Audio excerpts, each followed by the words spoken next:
Let's just begin. Let's just start. Simgo, EA500LM. No weird name. Sometimes I throw a weird name on here. But, oof. I can't let you hear what I'm playing because none of those speakers are set to anything here. Zeos, don't forget to make a brand new list of all the things you're currently playing with in the description. So, hi, Zeos Pantera, host of Veneer Fetish. And Simgo was sitting on my shelf, and I pulled it off. And then I randomly picked this mouse pad, and then I realized, oh, look at the theming here. We got circles and suns and snowflakes and hands, and that's a creepy hand. Why does the pinky have its own thing? Anyway, demonic mouse pad. I'm probably just going to link to a place that has all my mouse pads at some point, if they're still available. High-res audio print on this, and these are one of those IEMs that I take out off the shelf, and I put them in my ear, and I would say within 15 seconds, sold. 100% sold. And I'm like, great, this is going to be an easy review. Let's take it apart. And then I start unpacking the box so I could show all the accessories. And I remember it comes with nozzles. So the demonic mouse pad is nozzles. But luckily, I would say 2 out of 3 of these nozzles are amazing. One of them is just a treble boost, and that's a mood that I'm usually never in.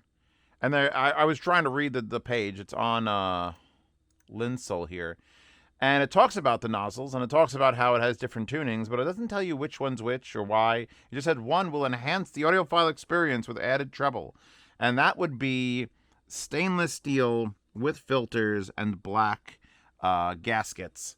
Which you'd think that if you have 3 things, you'd have 3 different colors, but they only have red and black.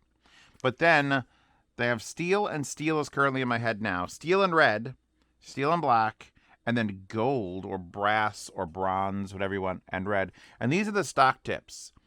And I'm going to put those back in right now because let's look at the IEM. It's very, very plain Jane, just a stainless steel body. The LM, by the way, stands for, I think it's lithium magnesium, which lithium is bad.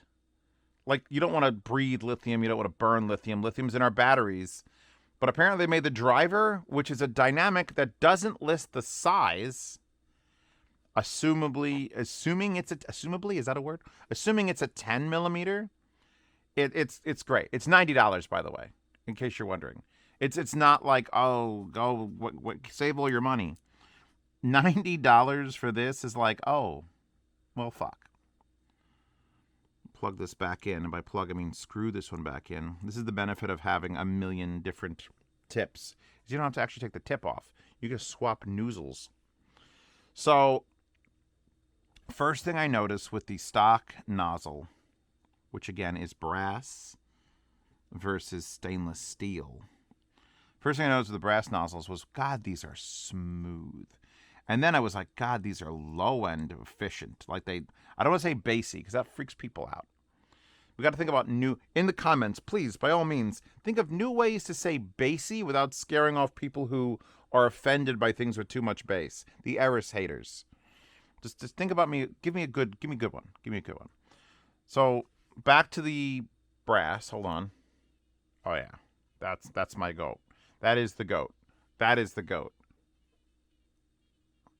We're listening to Chris McBride, In a Hurry, where it's just very jazz, very audiophile.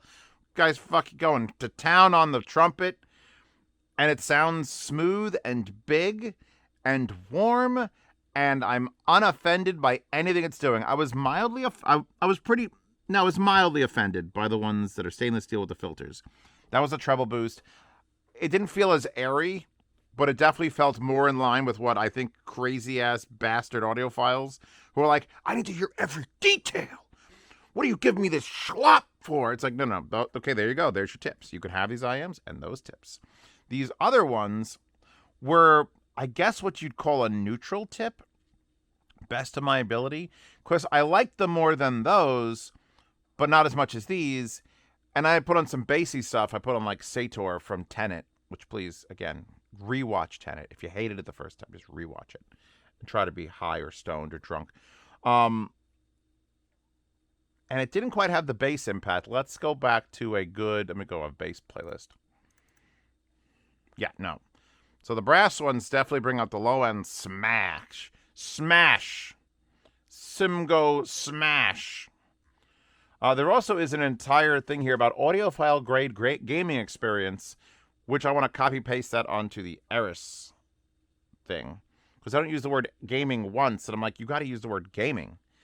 Or people think you can't. I don't know what it is. Like, you could use gaming with anything. We're in 2-channel mode. Anything that has stereo can game. Any IEM, any headphone, any speaker. How well or what you're gaming for is different. So, yeah, $89.99. I actually have to take this out of my ear because I just want to, I have them like blasting. I took out the plethora of amps for the next couple days while I'm doing just IEM reviews. Pulled the Questel 15 out of, I'd say mothballs, but it was literally right there, but that's just too far away. I'd have to literally slide over, plug things in, adjust the volume, maybe lean back. I'd have like that much distance. It was annoying. So now the Questel 15 will be a floating entity and come back on the desk because it's so goddamn good.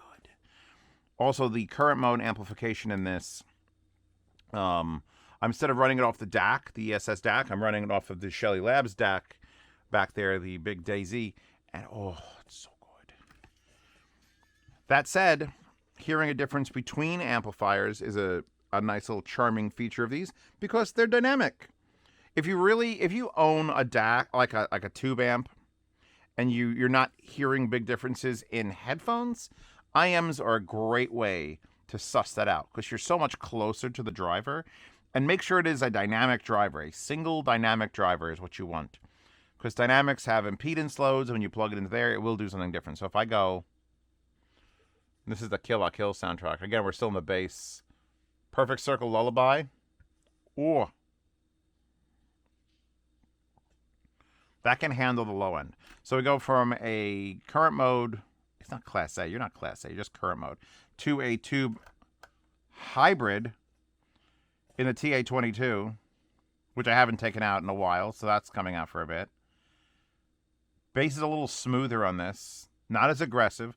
Then we come all the way over here to the drop TA84. Now everything's smoother. It melts. It's like you took a CD and put it in the microwave for half a second, so it doesn't quite have time to arc and destroy anything. It just softens the music. Makes it a little more pliable. So yeah, going here is the most linear. That's why the JDS Labs Atom 2 is here. It's the most linear. It's the minimum requirements for an amplifier, and frankly, the only thing I'd recommend straight amp under $150 is probably this. I don't think IFI, Shelly Labs doesn't do anything that cheap anymore, thankfully. They've up their prices to make them actually have a bank account. The FIO, which is a DAC amp combo. See, that's like, these two are here to sort of ground me past the what the fucks are happening. It's like, ooh, focus. The FIO is good and clean and smooth in its own little right of just, this is fine. This is absolutely fine. It's not the R2R version, by the way. And then the Atom is the same thing with a little bit more clarity. I mean, after all, it is about the same price. But then we might pop over to like the EF500. And then you're getting like that, oh, wait a second. You got the RRR Himalaya. See, that says RRR. That says RRR Himalaya. So that is a different DAC than that. By the way, this one is $299 and this one is $499, I think. $299 and $399. They're here on the desk so I could assess them before I give the full review. I figure IEMs would be a great way to tell things apart. But back to the IEMs. Remember these? Remember these things we were talking about? I guess it's good if I get distracted where I'm just like sold on the sound, 100%. Give it to me. I'm happy. Now let's play with amplifiers. And there you go. I don't have to dig deep. I recently watched like the Headphone Show podcast where they're getting so into like the curves. They just wouldn't shut about the squigglies. Oh God. And it's fine. If you're interested in that, you're into it. I am not interested in that. Certainly not on an $89 IEM. I give a flat rat's ass what it measures. I just want to know how it sounds. And these were a 15-second yes. That's all that matters.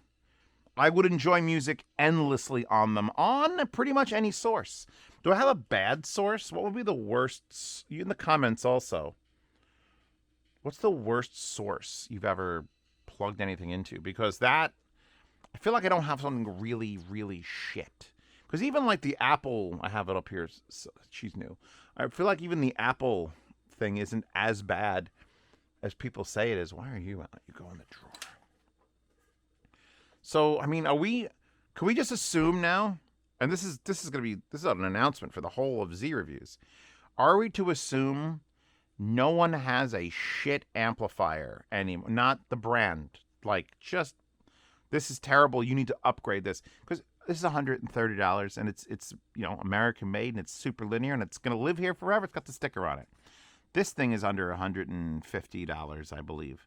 DAC-AM combo. You can get the IFI stuff. You can get good SMSL stuff.